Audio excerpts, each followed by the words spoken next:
kita semua punya hak untuk bahagia. Tapi sayangnya tidak banyak anak-anak yang mendapatkan kebahagiaan yang dapat dicurahkan dari orang tuanya.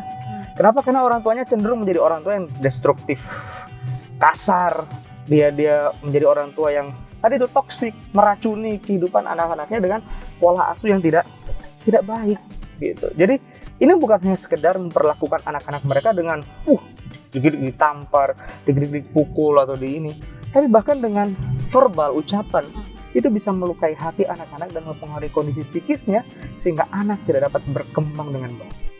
Banyak keluarga yang ricuh ya, rusuh, anak-anak merasa nggak tentrem dalam rumah tangga, nggak menemukan kebahagiaan karena persungkutan terus ada dalam rumah tangga. Nggak pernah bersyukur sama apa yang Tuhan berikan.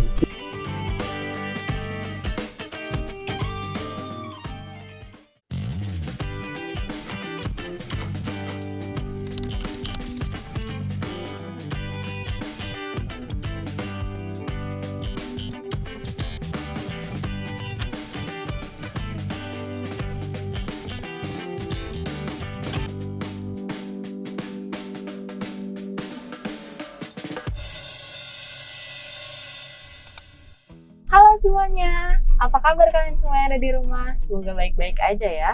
Karena kita udah di perjalanan mau jemput narasumber.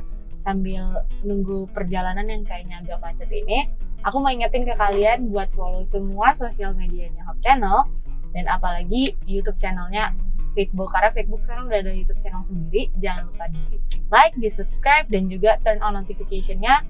Tapi kalau misalnya kalian ada ketinggalan episode-episode baru, kalian bisa langsung cek di situ. Dan kalau misalnya kalian lupa Facebook hari apa munculnya, kalian bisa langsung lihat di situ karena kalian nyalain notification-nya. Ini perjalanan kira-kira bentar lagi sampai sih. Jadi sampai ketemu nanti. Bye-bye.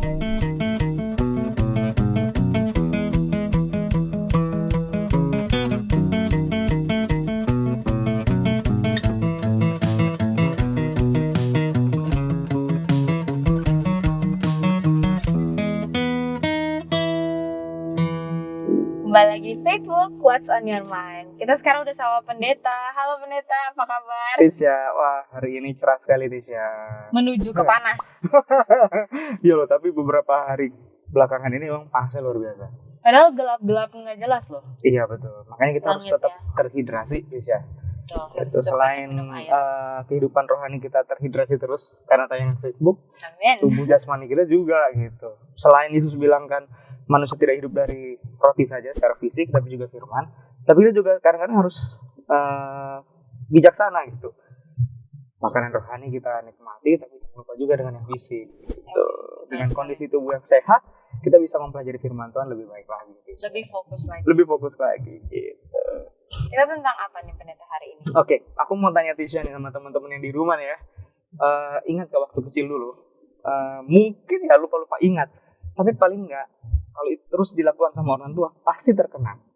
Atau bagi mereka yang punya adik lah ya, paling tidak. Ingat nggak dulu waktu kecil, atau Tisha mungkin lihat temennya Tisha, tantenya Tisha atau saudaranya Tisha, waktu nidurin babynya, biasanya orang tuanya itu suka nyanyi. Lagu apa yang biasa sering dinyanyikan sama orang tua biar anaknya tidur nyenyak gitu? Paling basic itu Nina Bobo. Anaknya belum tentu Nina. Oke, paling nggak Tisha Bobo gitu ya. Kalau tidak Bobo digigit nyamuk katanya. Kalau di keluarga kami, karena kami ini keluarga Jawa ya, jadi beberapa lagu ya seperti lagu tadi itu memang sering dinyanyikan. Aku nggak terlalu ingat jelas gambaran bagaimana orang tuaku menyanyikan lagu itu. Tapi aku punya dua adik cewek-cewek dua-dua, dan waktu mereka bertumbuh sejak masih kecil, orang tua suka nyanyiin lagu Jawa. Ya. Jadi walaupun agak fals, aku coba menyanyikan satu penggal kalimat dari lagu tersebut ya. Ini teman-teman mungkin yang orang Jawa pasti tahu nih lagu ini. Lagunya bilang begini. Aduh, aku harus tarik nafas dulu. Udah siap-siap padahal aku. Ojo turu sore kaki,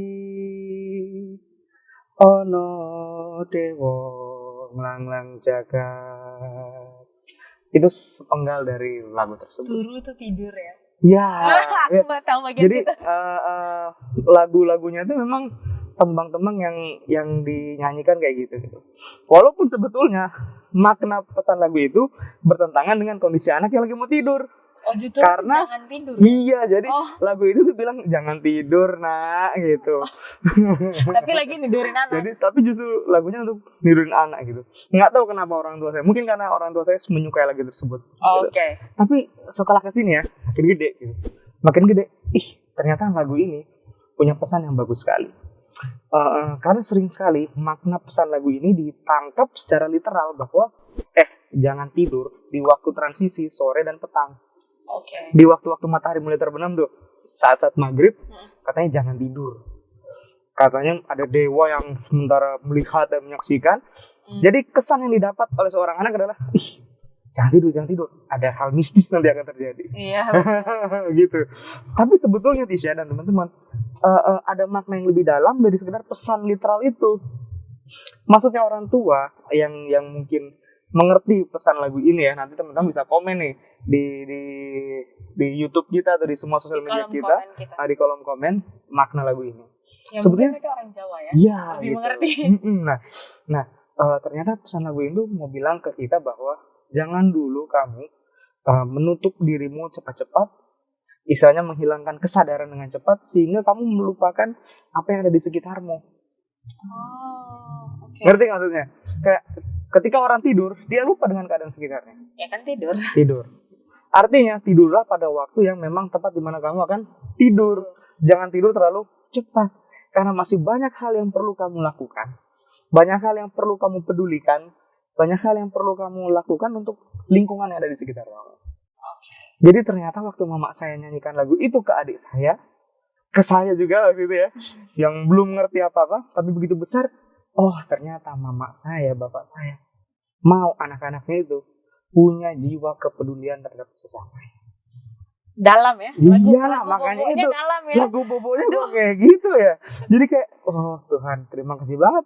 Aku punya orang tua yang, ya walaupun mungkin dia nggak secara langsung kasih tahu, kamu ini, tapi lewat pesan lagu, orang tua mau memberikan pengertian kepada anak-anaknya. Jadilah anak-anak nanti orang kamu, kalau kamu jadi orang, kamu harus jadi orang yang tahu mempedulikan lingkungan sekitar. Oke, benar. Kayaknya teman-teman di rumah mulai bingung, ini kenapa tiba-tiba ngomongin lagu Bobo nih? Oke. Kita belum nyebutin tokoh apa-apa juga Yes, di sini. kita tahan dulu. Nah, jadi jangan kemana-mana, tetap di Facebook What's on Your Mind.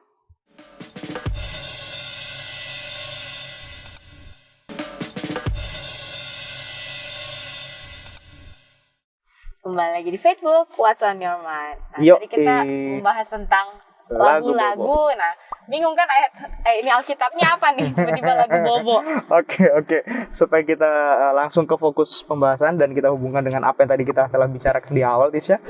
Tisha mungkin boleh bantu kita membaca sambil teman-teman di rumah juga akan membuka kitabnya. 1 Raja-Raja 22 ayat 52 dan 53. Silakan Tisha. Ahazia anak Ahab menjadi raja atas Israel. Pelan-pelan. Ahazia anak Ahab. Dia jadi raja atas Israel. Oke, lanjut. Di Samaria dalam tahun ke-17 zaman Yosafat, Raja Yehuda. Dan ia memerintah atas Israel 2 tahun lamanya. Terus? Ia melakukan apa yang jahat di mata Tuhan. Ahazia anaknya Ahab. Bagaimana karakternya? Ia melakukan apa yang jahat di mata Tuhan. Sekarang pertanyaannya loh. Bentar, dia kan raja ya, harusnya dia bijaksana gitu kan, cocok lah gitu, maksudnya karakternya dengan posisinya, jabatannya, menimbang juga dia adalah seorang pemimpin, otomatis dia harus punya pengertian gitu kan, hikmat untuk memimpin bangsanya, tapi dia punya karakter yang jahat. Pertanyaannya kenapa dia jahat? Silakan baca kalimat selanjutnya. Dan hidup menurut kelakuan ayahnya dan ibunya. Ini dia kuncinya. Kenapa dia jahat? Karena dia hidup menurut kelakuan ayahnya dan ibunya. Siapa tadi ayahnya? Ahab. Mamanya Isabel. Jadi kenapa si Ahazia ini memiliki karakter yang buruk? Karena pola asuh yang tidak baik dari mama bapaknya. Ini pelajaran yang lagi viral nih, toxic parenting. Oke. Kayaknya waktu itu pernah kita singgung dikit ya, toxic parenting. Sebenarnya toxic parenting itu lebih berbicara kepada pola asuhnya ya. nggak menyerang langsung kepada individu orang tuanya. Karena kita harus mengerti lah ya, nggak ada orang tua yang sempurna gitu ya. Even orang tuaku ya, yang tadi telah mengajarkan aku hal-hal yang baik lewat lagunya gitu ya. Dibandingkan dengan orang tua lain, mungkin orang bisa melihat orang tua ini lebih baik daripada orang tuanya Dedi lah. Tapi buat aku bersyukur dan aku harus mengatakan puji Tuhan karena orang tua aku adalah orang tua yang paling baik di atas dunia ini gitu ya. Dan maksudnya itulah hal yang perlu kita syukuri dalam hidup kita, walaupun orang tua kita tidak sempurna. Tapi yang menarik adalah semua anak perlu dan punya hak untuk mendapatkan kebahagiaan di dalam rumah tangga. Tisha punya hak untuk bahagia. Aku, teman-teman semua di rumah, kita semua punya hak untuk bahagia. Tapi sayangnya tidak banyak anak-anak yang mendapatkan kebahagiaan yang dapat dicurahkan dari orang tuanya.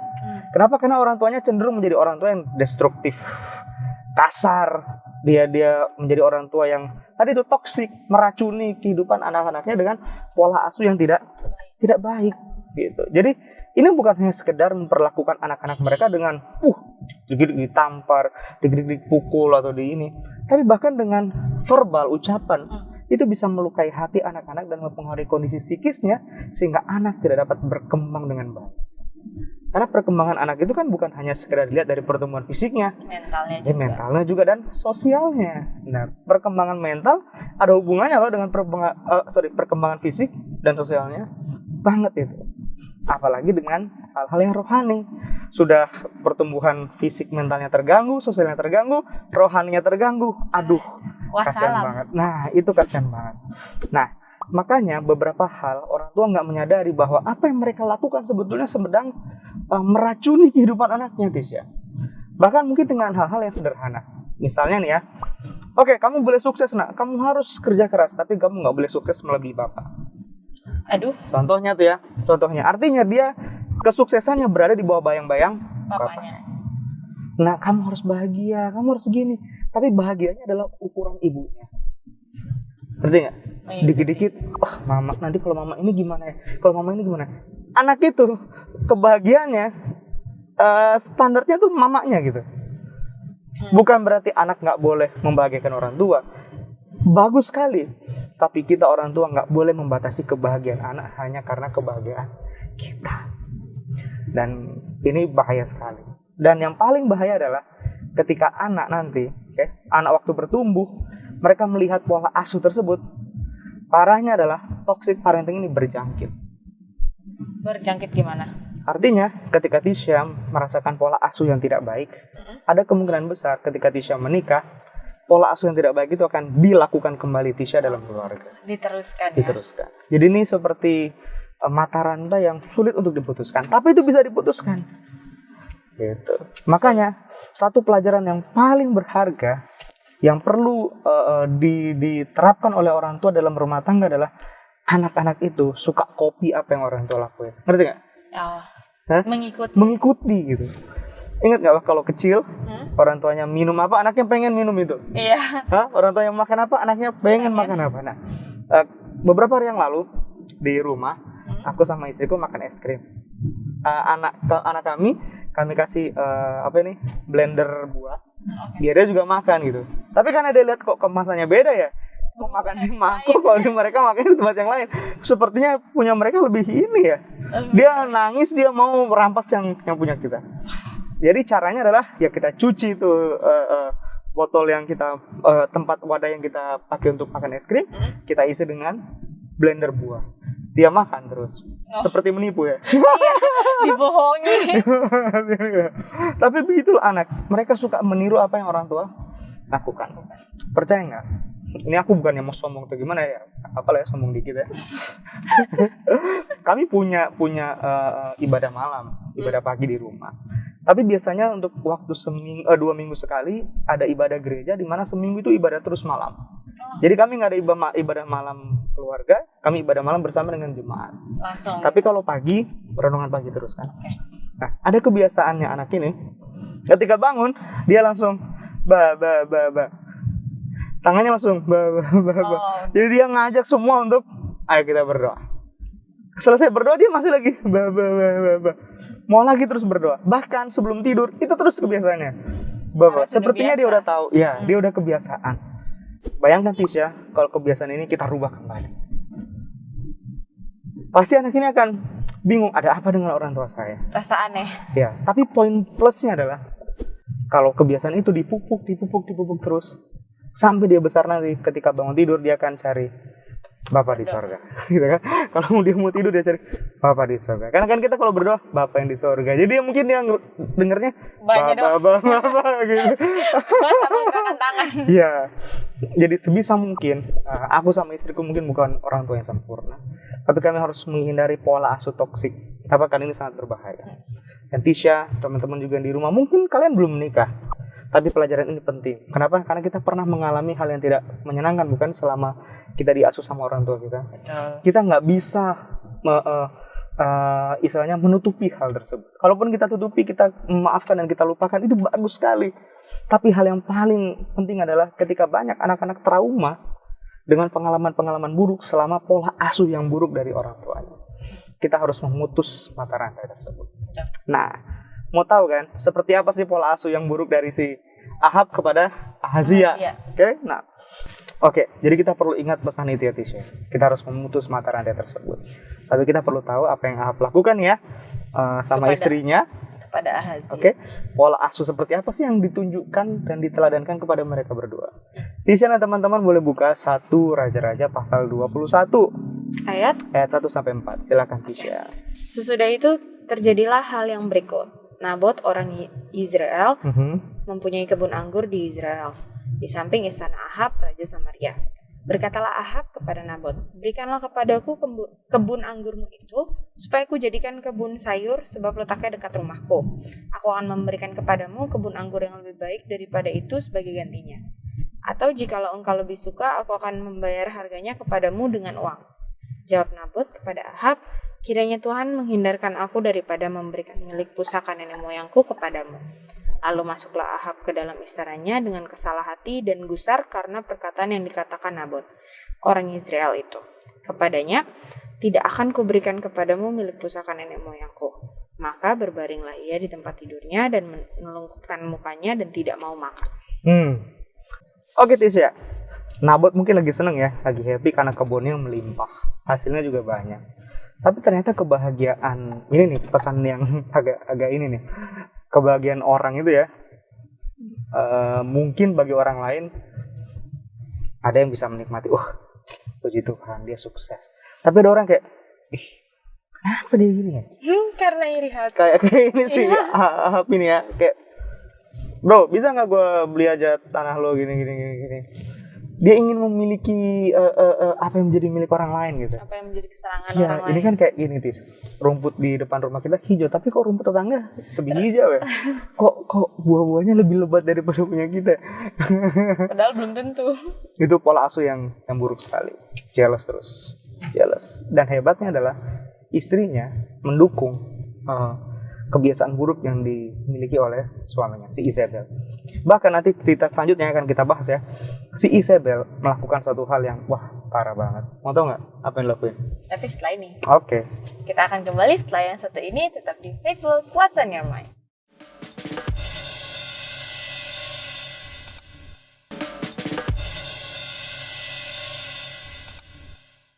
Kembali lagi di Faithful, What's on Your Mind. Nah, ini Isabel bikin apa sih sebenarnya? Oke, sebelum ke situ ya. Di situ tuh. Sebelum kita lihat apa yang dilakukan sama Isabel ya. Apa sih yang nggak dimiliki sama Ahab gitu ya, sebagai seorang pemimpin, raja loh Tis. Kehormatan diberikan sama dia, ya kan? Kekayaan, semuanya dimilikinya. Satu aja nih kekurangannya, hati yang tidak bersyukur sama apa yang Tuhan berikan ke Ahab dan keluarganya. Ini penting nih. Banyak keluarga yang ricuh ya, rusuh, anak-anak merasa nggak tentrem dalam rumah tangga, nggak menemukan kebahagiaan karena persungutan terus ada dalam rumah tangga. Nggak pernah bersyukur sama apa yang Tuhan berikan di dalam rumah tangga, dalam keluarga, sehingga anak-anak tuh jadi kayak stres gitu. Kayaknya enakan di rumah sana. Pernah rasa nggak sih kayak gitu? Kayak enak banget ya di rumah lo ya, lu bokap nyokap lu baik banget, gini banget. Dalam hati Tuhan, kapan orang tua aku kayak gini? Pernah gak? Satu kali ada seorang suami pulang dari rumah, dari kerjanya ke rumah, dia bawa uang 50.000. karena kerjanya ya kurir biasa itu. Istrinya bilang, 50.000 lagi, 50.000 lagi. Begitu terus terjadi Tisha. Setiap hari bertahun-tahun mereka menikah. Satu kali suaminya pulang, capek banget. Dia bawa uang kembali 50.000. Ya. Terus istrinya bilang, kamu tahu nggak tetangga yang di sana, di sebelah kanan kita, mereka udah beli TV baru. 50.000 dapat apa? Suaminya bilang, siapa? Besoknya, kamu tahu nggak 50.000 ini bisa dapat apa? Kamu nggak lihat tuh tetangga di depan rumah, mereka beli kulkas baru. Wah, Itu tetangganya barang baru terus ya. waduh. Besoknya lagi, wah, kamu tahu nggak 50.000 ini bisa dapat apa? Tetangga kita sebelah kiri tuh lihat, mereka beli mobil baru. Waduh, suaminya udah bayangkan setiap hari bertahun-tahun kayak gini terus yang dialami. Karena udah nggak tahan, suaminya bilang, istriku berdoalah, sabarlah. Ada 2 proyek mau pecah nih. Begitu dengar 2 proyek mau pecah, wah istrinya langsung kayak, sorry sayang, apa tadi? Biasanya nih ya nggak pernah manggil sayang itu karena 50.000 terus, sekarang panggilannya sayang. Sorry sayang, apa tadi? Iya, ada 2 proyek mau pecah. Istrinya semangat, excited, dia langsung tiba-tiba tarik tangan suaminya dan tanya, apa proyek apa? Ya berdoalah, ada 2 yang mau pecah. Kalau nggak mata kamu, bibir kamu pecah.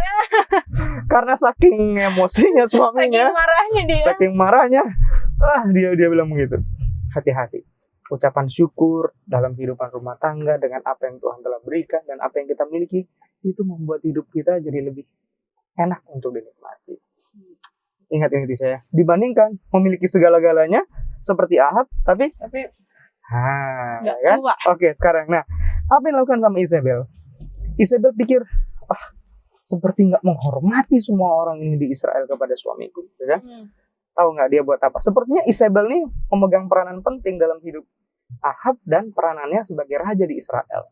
Ahab ini seperti suami-suami takut istri, seperti pria yang hebat, tapi sebetulnya di balik kehebatannya, Isabel yang memegang kendali. Dia perintahkan semua tua-tua Israel untuk berpuasa. Bagus kan? Puasa loh ini. Seperti kayak, penting nih sepertinya, puasa. Sampai tiba di hari selesai puasa, Isabel menyewa 2 orang nggak bener, dursila istilahnya. 2 orang bebal, orang jahat lah istilahnya. Dia akan duduk bersama-sama dengan tua-tua yang baru saja selesai berpuasa di depan seluruh umat Israel. Isabel, Ahab nggak tahu apa-apa ini cerita ini. Isabel yang create semua cerita ini. Ini plotnya dari Isabel. Yes. Terus Isabel bilang sama 2 orang jahat itu, ntar kalau kumpul sama tua-tua Israel, bilang aja Nabot kurang ajar. Nabot tidak menghargai itu dan lain sebagainya. Oke. Wah, bener. Berkumpullah semua tua-tua Israel di depan orang-orang Israel dan 2 orang ini bersaksi. Karena mereka telah berpuasa, jadi dipikir ini perkara yang suci dan benar di hadapan Tuhan. Padahal mereka nggak ikut puasa. Akhirnya Nabot dihukum mati. Karena dihukum mati, Isabel langsung pulang ke istana. Ngapain lu sedih-sedih? Suamiku, Nabot udah mati. Si apa? Serius lu? Iya, udah ambil aja tuh lahannya. Yang kamu mau ambil itu kan? Ya. Sepertinya ada hal seperti hal rohani loh, puasa, ya kan? Tapi ini kamuflase rohani sebetulnya. Melakukan hal-hal yang sepertinya di mata orang itu sangat suci, sangat baik, tapi sesungguhnya itu tidak baik dan berkenan di hadapan Tuhan. Dan ini mau tidak mau ya, suka atau tidak suka, sering kita alami dalam kehidupan. Anak-anak kita ajarkan hal-hal yang suci nih. Wah ini. Nanti kalau kamu mau lihat kesuksesan, lihat papa mama ya. Wah, bapak punya proyek nih kayak gini. Kita berdoa sama Tuhan begini. Tapi begitu proyek itu dijalankan, kita jalankan dengan hal-hal yang tidak suci.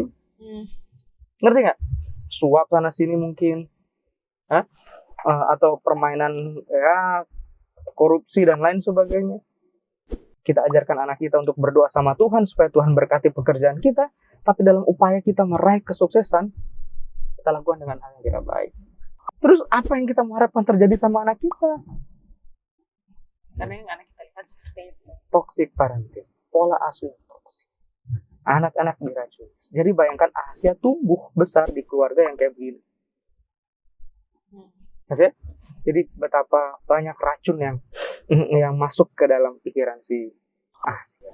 Oke, sekarang seiring berjalannya waktu Tisha, Ahab ini seharusnya mendapatkan banyak pelajaran-pelajaran iman ya. Tuhan memberikan banyak sekali peristiwa-peristiwa yang seharusnya membuat dia tersentil kayak Tersadar. gue harus tobat nih, harusnya nggak boleh kayak gini, gue harus berbalik kepada Tuhan.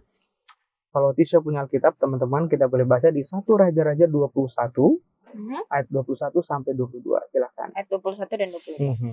Sesungguhnya aku akan mendatangkan malapetaka kepadamu, aku akan menyapu engkau dan melenyapkan setiap orang laki-laki dari keluarga Ahab, baik yang tinggi maupun yang rendah kedudukannya di Israel. Dan aku akan memperlakukan keluargamu sama seperti keluarga Yerobeam bin Nebat dan seperti keluarga Baesa bin Ahia, oleh karena engkau menimbulkan sakit hatiku dan oleh karena engkau mengakibatkan orang Israel berbuat dosa. Gak ada hal yang lebih menyakitkan daripada Tuhan terluka ya. Bayangkan Tuhan terluka karena perlakuan jahat si Ahab gitu. Dan Tuhan bilang semua laki-laki di keturunanmu akan habis. Ngerti gak sih maksudnya apa? Daftar keturunannya kan bangga sekali ya apabila kita orang timur ini ya punya anak laki-laki, marga kita akan diteruskan, diturunkan terus menerus, artinya generasi kita tuh ada terus. Tisha kan cewek semua di rumah kan? Habis marga kan? Habis. Maksudnya bapak mungkin nggak apa-apa, cuma kalau ada anak laki-laki aja di rumah, pasti bapak senang banget. Kenapa? Karena ada penerus nama keluarga. Ini Ahab mendapatkan amaran dari Tuhan. Kamu bikin aku sakit hati, nggak ada lagi keturunan. Bayangkan dia raja. Kalau nggak ada laki-laki, siapa nanti akan nerusin tahta kerajaannya? Nggak ada kan? Jadi maksudnya, Asia nih. Asia nggak boleh mati nih. Artinya dia harus merubah hidupnya supaya satu, kerajaannya tetap terus eksis. Yang kedua, generasi keluarganya tuh nggak akan putus. Akhirnya si Ahab, singkat cerita, dia bertobat sama Tuhan. Oke, coba baca ayat yang ke-25. 21 ayat 25. Sesungguhnya tidak pernah ada orang seperti Ahab yang memperbudak diri dengan melakukan apa yang jahat di mata Tuhan, karena ia telah dibujuk oleh Isabel, istrinya. Ada nggak sih yang lebih jahat daripada Ahab katanya? Kayaknya nggak ada. Sepertinya si Ahab nih, paling jahat dari semua raja-raja. Begitu gambarnya, the worst ya. Raja yang paling jahat dari semua raja-raja di Israel. Tapi akhirnya dia bertobat. Dan dia mengoyakkan pakaiannya seperti cara berkabung seseorang yang karena berduka cita. Tapi dalam konteks rohani dia mengoyakkan pakaiannya, memakaikan kain kabung seperti orang yang berduka cita karena dosa-dosanya. Bagus banget kan, kayak luar biasa. Dan Tuhan berkenan dengan pertobatannya. Nah, ini loh indahnya hidup dengan Tuhan itu. Nggak ada dosa yang terlalu besar yang nggak bisa diampuni sama Tuhan, Tisha. Nggak ada juga dosa yang terlalu kecil sampai luput di pemandangan Tuhan. Tuhan melihat dan mengawasi setiap gerak-gerik kehidupan kita. Tapi yang paling penting adalah bukan seberapa banyak kita melakukan dosa dan terpuruk, tapi seberapa mau kita bangkit dari kehidupan yang terpuruk karena dosa itu. Dan ketika Ahab melakukannya, Tuhan senang banget. Bahkan Tuhan bilang sama Elia, kamu kan baru saja membawakan pesan amaran nih sama si Ahab. Kamu tahu nggak? Ternyata pesan amaran itu didengar sama Ahab. Senang banget gitu. Senang. Bisa tahu nggak bagaimana cara menyenangkan hati Tuhan? Bertobat gitu. Hanya pertobatan yang menyenangkan hati Tuhan. Yang membuat Tuhan tuh kayak happy rasanya. Kenapa? Karena ingat amaran tadi, Tuhan katanya akan membinasakan semua keturunannya si Ahab.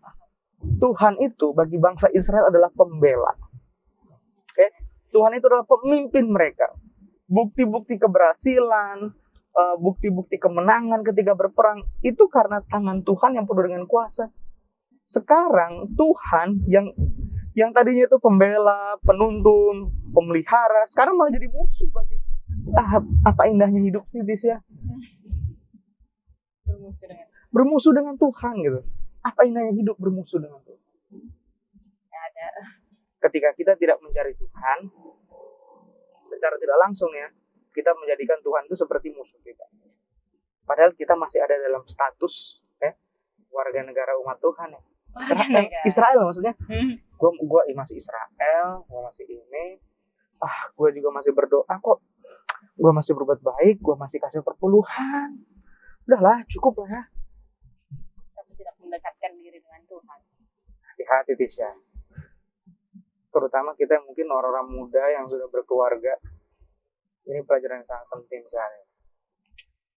Ketika kita melakukan pola asuh toksik, Tisha, dan kita menyadari hal itu salah, maka tindakan kita sekarang adalah kita harus rubah pola asuh tersebut. Bertobat. Satu hal yang orang tua aku ajarkan sama aku ya di keluarga adalah, wah, orang tua aku bukannya aku bilang kejam atau gimana ya. Kalau kami dapat nilai jelek, waduh, dimarahi habis-habisan. Apa kamu nggak belajar di rumah? Kerja kamu tuh mudah. Kamu cuma makan, belajar, ini dan itu. Nggak perlu kamu ngapa-ngapain. Betul. Pernah rasa kayak gitu ya? Kerja kamu mudah. Kerja Iya kamu juga tuh ya. kerja kamu tuh cuma belajar. Nggak ada lagi kerja kamu. Gitu. Oh. Tapi kita jadi kayak terbebani sekali gitu. Tapi setiap kali dimarahin, setiap kali kita dihukum malah ya. Pernah, waduh. Tapi orang tua datang. Dipanggil kita, dipeluk. Kemudian orang tua menangis dan bilang, minta maaf ya. Itu adalah pengalaman yang paling melegakan dalam hati. Ketika satu, kita bisa menyadari kesalahan kita. Kedua, orang tua menyadari betapa hancurnya hatinya ketika melihat anaknya melakukan kesalahan. Jadi kami, jadi aku ya, terutama aku ya, aku diajar bahwa kesalahan-kesalahanmu itu menyakiti dan melukai hati papa dan mama. Ini tuh yang membuat jadi kayak, Pikir dua kali ya kalau mau bikin salah. ya, ini yang mungkin boleh jadi inspirasi bagi orang tua yang mungkin selama ini toksik ya. Bukanlah sebuah hal yang memalukan apabila kita menyatakan sorry kepada anak-anak kita. Dengan demikian anak-anak kita akan meniru pola tadi itu. Ketika kita melakukan sebuah kesalahan, say sorry. Karena maaf itu mahal harganya. Susah orang minta maaf. Ya, ada temanku yang sampai sekarang, ya aku nggak perlu sebutin namanya ya. Iya. Sebut saja Anonymous. namanya Bunga. Wes. Biasa mawar. Oh, Mawar Sekarang gitu bunga ya. ya. Sampai sekarang dia memiliki kepahitan dalam hidupnya karena tadi itu ada satu momen di mana orang tuanya tidak menyatakan maaf atas apa yang mereka lakukan. Maaf itu mahal. Nah, aku punya satu cerita pengalaman yang baru-baru saja ini terjadi, Tisha. Di mana pengalaman itu mengajarkan aku sebagai seorang suami, sebagai seorang ayah, untuk menjadi seorang suami dan ayah yang lebih baik dalam kehidupan rumah tangga. Supaya nanti anakku akan meniru pola hidup yang demikian. Apa tuh? Maka aku mau kasih, tapi setelah yang satu ini boleh nggak, Tisha? Oh iya, apa nggak berasa loh. Jadi jangan kemana-mana. Setelah yang satu ini, tetap di Facebook. What's on your mind?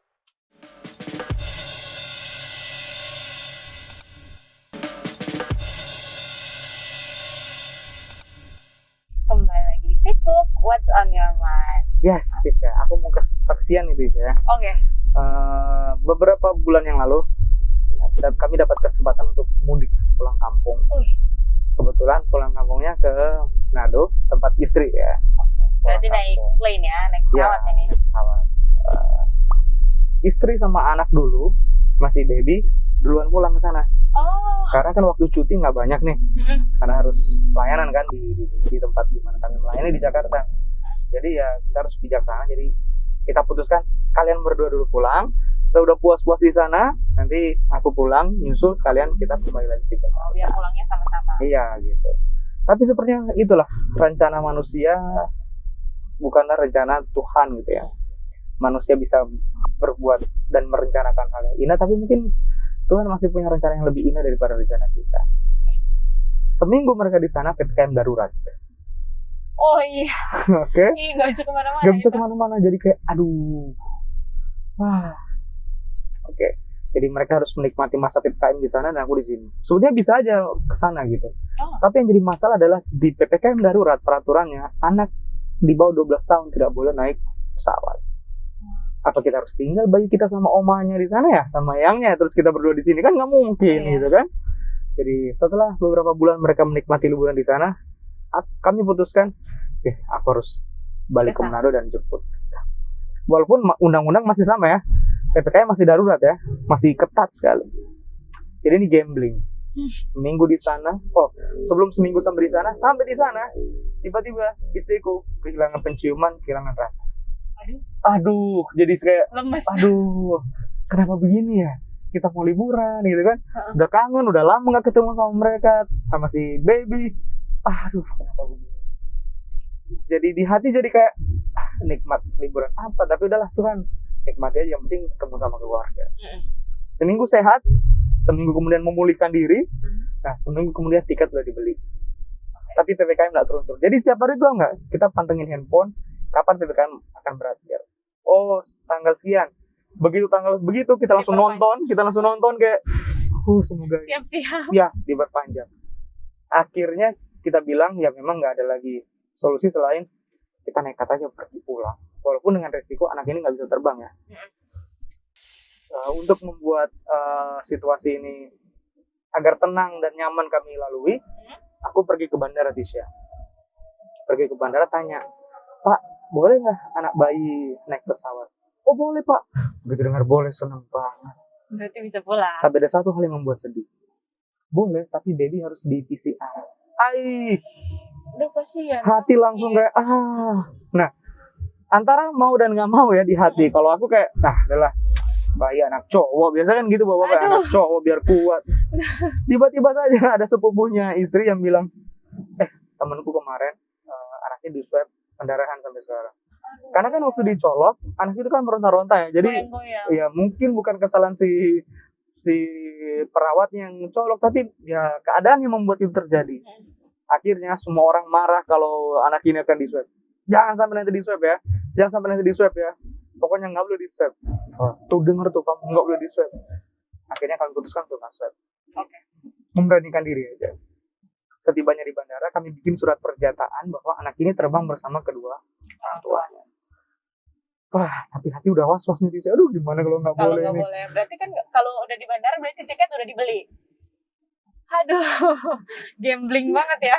Akhirnya aku bilang sama istriku, nanti kalau mereka nggak kasih, nangis kamu ya. Ya iyalah pasti nangis lah, masa aku nggak nangis gitu kan. Terus aku kasih skenario nih, saya, wah nanti kalau ini bilang aja kayak gini. Udah prepare. Pokoknya semua skenario yang bohong, yang dusta semua itu. Istriku cuma ya. Antara iya dan enggak gitu, karena sudah panik, masuk tiba-tiba, kita ke meja validasi dan ditanya, PCR anaknya mana Pak? Kita diem, kicep men. Nggak PCR. Istriku langsung bilang, anak kami baru 1 tahun. Aku mau bilang nih, kemarin tuh waktu di swab gini. Udah mau ngomong. Tiba-tiba petugas perempuan ini berdiri, terus dia pergi ke meja ketua satgas. Dia lagi minum mineral. Dia bilang, Pak, ini bayinya nggak punya surat swab, gimana ya? Begitu selesai minum dia bilang gini, masukin aja. Bahasa Manadonya, kase maso jo. Masukin aja. Begitu kami dengar kalimat itu, Tisha, lemes langsung kayak, betapa baiknya Tuhan itu. Haleluya. Terus tahu istriku bilang apa? Bohong-bohong kamu. Hah? Bohong-bohong kamu. Aku langsung diem. Gak berani lagi nyelah dia, gak berani. Bohong-bohong kamu. Kau pendeta kayak gimana kamu? Untung aja dia gak bilang gini, berhenti aja program Facebook itu. Gak berguna kamu. Susah langsung ini. Aku langsung diingetin hal yang penting itu waktu itu. Sebaik apapun skenario yang kita punya ya Tisha, skenario Tuhan, rencana Tuhan lebih indah daripada hidup kita. Ini pelajaran yang di keluargaku aku terus ajarkan sama istri dan anak nanti, bahwa bersandar sama Tuhan, dituntun di dalam cara-caranya Tuhan tuh jauh lebih indah dan ajaib. Ajaib banget itu. Ya kan? Kayak jadi di pesawat itu nggak ada yang bawa bayi, cuma kami yang bawa bayi. Tanpa PCR ya. PCR. Waduh. Oke, Tisha ya. Bisa nggak toxic parenting itu diputus mata rantainya? Bisa. Dengan pengalaman-pengalaman yang Tuhan izinkan terjadi dalam hidup kita, seperti pengalaman aku tadi itu, ya kan? Tuhan mau toxic parenting yang ada di pikiran gue, putus. rubah itu, rubah itu. Dan itu hanya bisa terjadi kalau kita benar-benar bergantung sepenuhnya sama Tuhan. Dan aku harus bersyukur aku punya istriku yang selalu ingetin aku. Ahab, ya kan? Ahab, kenapa dia gagal? Istrinya mendukung perbuatan jahatnya. Akhirnya Ahazia harus dididik terus di dalam pola asuh yang gak benar, gak baik. Nah, pertanyaannya adalah, selanjutnya adakah cerita di Alkitab yang pengalamannya kayak begini, tapi hebatnya toxic parenting itu bisa diputus mata rantainya? Kalau waktu kita nggak pas, nanti kita akan bisa selanjutkan sesi ini ke part yang berikutnya. Untuk membahas bagaimana tokoh-tokoh ini berhasil memutus mata rantai toxic parenting. Oke, Tisha bolehkah membantu membaca di dalam 1 Raja-Raja pasal yang ke-15, Tisha ya? Iya. Mulai ayat yang ke-9 ya, Tisha, boleh. Yang ke-9, dalam tahun ke-20 zaman Yerobeam, Raja Israel, Asa menjadi raja atas Yehuda. 41 tahun lamanya ia memerintah di Yerusalem. Nama neneknya yang perempuan ialah Maakah, anak Abisalom.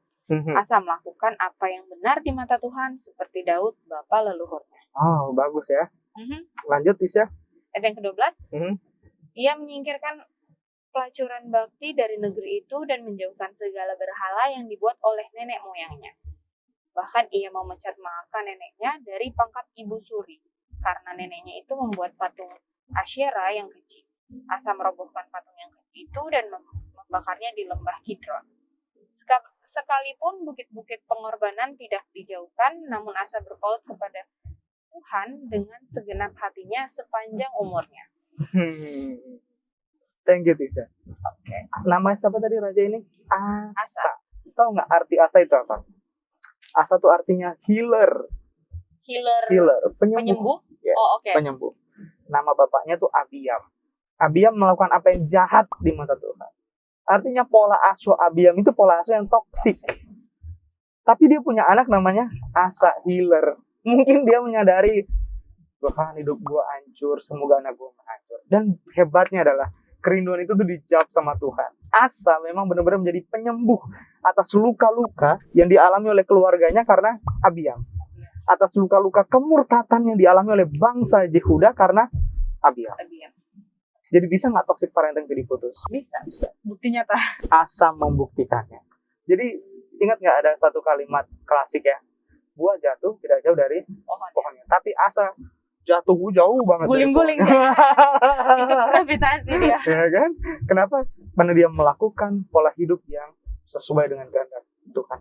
Ini sulit loh, Tisha.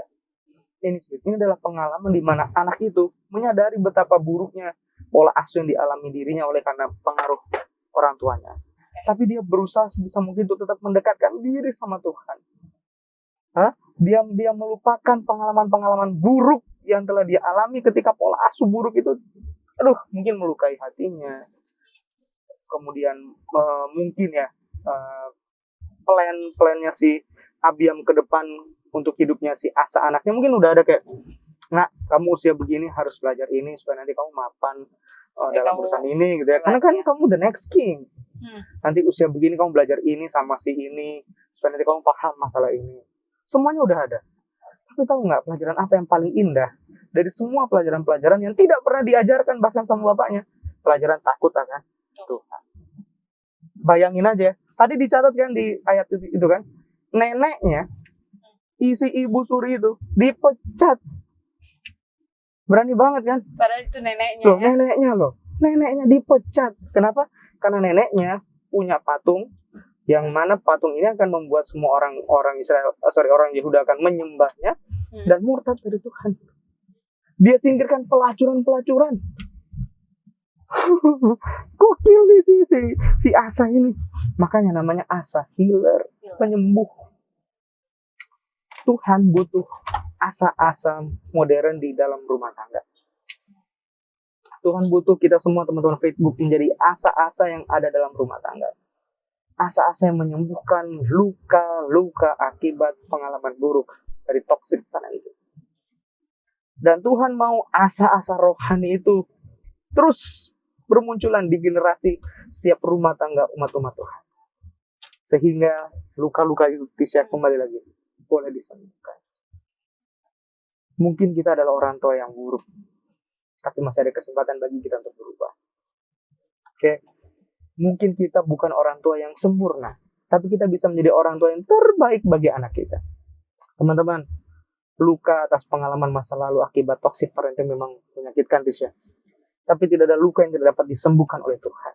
Seperti Asa dapat menyembuhkan luka-luka tersebut. Masih ada lagi pengalaman Asa yang akan kita kupas, dan tokoh-tokoh lainnya yang boleh sembuh dari luka-luka toxic parenting. Tapi tentu kita akan membahas itu di episode yang Selanjutnya. Karena ternyata episode yang ini pembahasan kita panjang ya pendeta. Yes, Tisha. Jadi Tisha, untuk 1-2 kesimpulan, apa yang Tisha dapat pelajari dari pelajaran kali ini, Tisha? Untuk pelajaran kali ini kayaknya karena toxic parenting ya, aku ke sisi anak ya. Oke. Jadi mungkin kita sebagai anak, karena aku belum jadi orang tua ya, Ya. kita sebagai anak mungkin di kemudian hari akan menjadi orang tua, kita punya trauma-trauma masa kecil. Betul. Yang kadang itu membuat kita berpikir, nggak mau deh kayak gitu nanti pas udah punya anak. Tapi belum tentu. Belum tentu pas kita bilang kita nggak mau, ya kita akhirnya berubah menjadi lebih baik. Bisa aja si trauma itu masih ada, Betul. dan akhirnya menyalahkan orang tua, dan kita melakukan hal yang sama. Luar biasa. Nah, jadi mungkin kalau teman-teman yang punya trauma-trauma itu atau perasaan yang tidak disukai lah ke orang tuanya, kalian sadari itu, dan ya udah itu menjadi kesalahan orang tua kalian. Jangan sampai kalian memupuk. Betul. Kalaupun belum, misalnya trauma itu masih ada dan orang tua belum minta maaf, Betul. mungkin kan ada orang tuh punya gengsi sendiri yang bisa membuat mereka nggak bisa minta maaf. Tapi kita yakin dan percaya orang tua kita pasti juga mau yang terbaik buat kita. Yes. Jadi selain kita memaafkan orang tua kita juga sadar dengan kalimat cara itu aku suka tuh, memaafkan orang tua. tua. Iya. Kita harus sadar untuk jangan melakukan hal yang sama. Amin. Gitu. Tisha, harapan itu kalau terjadi, Tisha, Tuhan dimuliakan, Tisha. Karena kehidupan rumah tangga yang bahagia itu adalah kehidupan yang ingin Tuhan mencapai dalam kehidupan umat-umatnya. Karena rumah tangga adalah institusi Tuhan yang dibuat sama Tuhan sebelum dosa itu ada. Ada dengan Hawa kan? Dipersatukan dalam ikatan pernikahan. Dengan harapan nanti ya, kenikmatan sorga yang di atas itu akan dinikmati dulu di bawah sini, Tisha. Jadi sebelum kita bisa ke sorga, kita harus nikmati dulu suasana sorga di dalam rumah tangga. Ini penting sekali, dan ini adalah pelajaran seumur hidup. Kalau bukan Tuhan yang membangun rumah, kata Daud, sia-sia usaha orang yang membangunnya. Jadi Tuhan harus menjadi yang utama dalam kehidupan kita semua. Aku sebagai orang tua muda, tentu pengalamanku nggak sebanyak orang tua yang lagi menyaksikan tayangan ini, Tisha. Yang anaknya udah besar. Ya, kayak orang tuanya Tisha, ya kan? Yang punya pengalaman luar biasa. Walaupun dulu kita sekelas kan, ya kan? Walaupun kita dulu sekelas, dan aku suka cerita dengan orang tuanya Tisha. Dan itu pengalaman yang berharga. Ketika pengalaman-pengalaman yang disampaikan oleh orang tua yang dulu, ada pengalaman yang baik, pengalaman yang buruk, kita harus bijaksana memilah-milah. Teman-teman mungkin yang punya trauma yang mungkin lebih dalam, teman-teman harus punya waktu lebih untuk datang kepada mereka yang profesional, yang bisa membantu teman-teman untuk keluar dari trauma-trauma yang berat tersebut. Dan teman-teman boleh berbagi cerita atau berdoa. Teman-teman boleh menyisipkan atau ketik lah ya di semua kolom komentar yang ada di sosial media Hope Channel. Maka tim doa Hope Channel, bahkan kami semua, kami siap untuk mendoakan. Betul. Karena doa itu ajaib, Tisha. Ya. Ada satu teori nih, Tisha. Namanya the butterfly effect. Efek kupu-kupu. Bayangin ya, efek kupu-kupu yang ada di Amazon di Amerika Selatan itu bisa menimbulkan tornado di Amerika Utara. Percaya atau enggak, tapi begitulah teori itu menyatakan. Kupu-kupu kecil ya. Kecil. Artinya, poin pentingnya adalah small action yang kita lakukan di sini itu akan punya impact yang besar di luar sana. Mungkin doa kita sederhana, tapi doa itu bisa membangun iman dan memberikan ketenangan bagi teman-teman Facebook yang sedang menyaksikan dan membutuhkan doa tersebut. So, boleh kita berdoa, Tisha? Boleh. Mari kita berdoa. Terima kasih Tuhan untuk kesempatan indah pada episode kali ini. Walaupun kami terbatas, kami ada di dalam kendaraan dan teman-teman ada di rumah, tapi kami menyadari betapa kami boleh menikmati pembahasan firman Tuhan. Di tengah-tengah kesibukan kami, Teman-teman Facebook masih meluangkan waktu untuk terhubung terus bersama dengan kami dari waktu ke waktu tiap episode. Kami percaya pembahasan firman ini bukan hanya sekedar pembahasan yang hanya untuk memenuhi di mana kami harus membahas tokoh-tokoh Alkitab, tapi ada pelajaran iman dan rohani yang kami dapatkan dari pembahasan demi pembahasan. Terutama pembahasan di episode kali ini ketika kami membahas toxic parenting.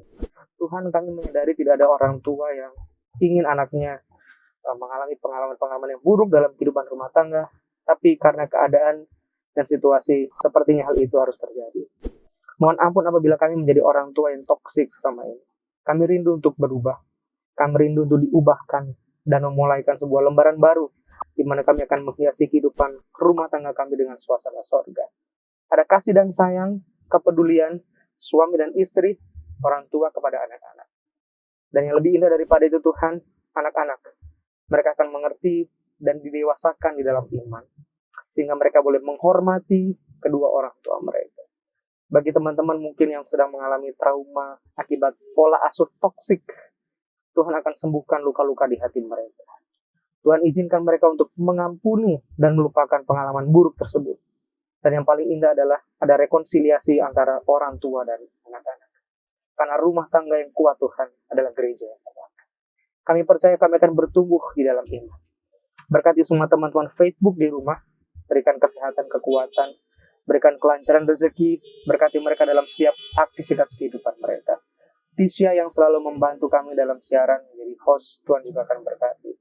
Kami semua yang terhubung, semua kru teman-teman yang melayani Hope Channel Indonesia akan diberkati oleh Tuhan. Pertemukan kami kembali di episode selanjutnya.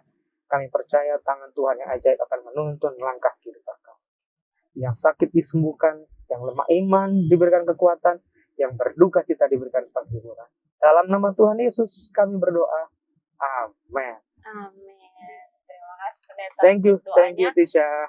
Semoga pelajaran kita kali ini dapat dimengerti dengan baik ya. Amin. Dan juga Ingat, bisa.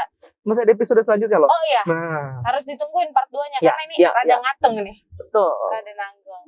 Semoga ini berkenan dan juga teman-teman di rumah bisa sama kayak kita di sini jadi tersadar dan Amin. semakin dekat sama Tuhan. Haleluya. Stay safe semuanya. Shalom. Shalom. Thank you Tisha.